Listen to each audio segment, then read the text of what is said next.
SSG செய்திகள் வாசிப்பது கீதா. சிங்கப்பெருமாள் கோவிலில் தமிழக முதல்வர் மு.க. ஸ்டாலின் பிறந்தநாள் விழா. செங்கல்பட்டு காட்டாங்குளத்தூர் மத்திய ஒன்றிய திமுக சார்பில் முதல்வர் மு.க. ஸ்டாலின் 73வது பிறந்தநாள் விழா மத்திய ஒன்றிய ஊராட்சிகளில் சிறப்பாக கொண்டாடப்பட்டது. இதில் சிங்கப்பெருமாள் கோவில் பேருந்து நிலையம் அருகில் நடைபெற்ற விழாவிற்கு திமுக மாவட்ட பிரதிநிதி கதிரவன், ஒன்றிய இளைஞரணி அமைப்பாளர் ரித்தீஷ் ஆகியோர் முன்னிலை வகித்தனர். காட்டாங்குளத்தூர் மத்திய ஒன்றிய செயலாளர் சிங்கை K.P. ராஜன் சிறப்பு அழைப்பாளராக கலந்து கொண்டு இதில் திமுக கொடியேற்றி 500க்கும் மேற்பட்டவர்களுக்கு பிரியாணி மற்றும் இனிப்புகள் வழங்கினார். மேலும் மத்திய ஒன்றியத்துக்குட்பட்ட ஊராட்சிகளில் திமுக கொடியேற்றி இனிப்புகள் வழங்கினார்.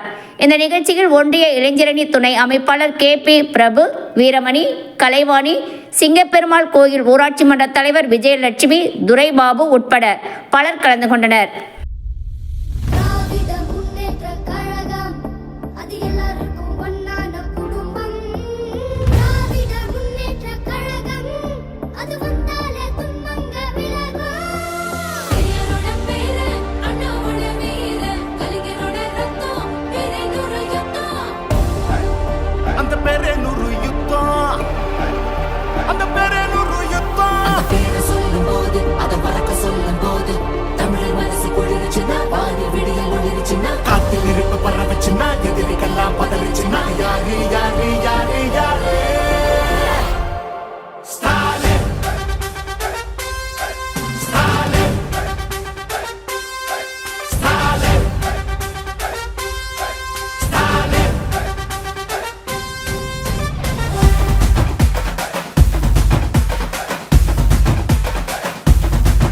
தினம் பசியாரும் பிள்ளைங்க மனசுல நம்பிக்கை வீசுற அம்மாங்க கண்ணுல உலகத்து உழைக்கிற உழவங்க சிரிப்புல மனசுக்குள்ள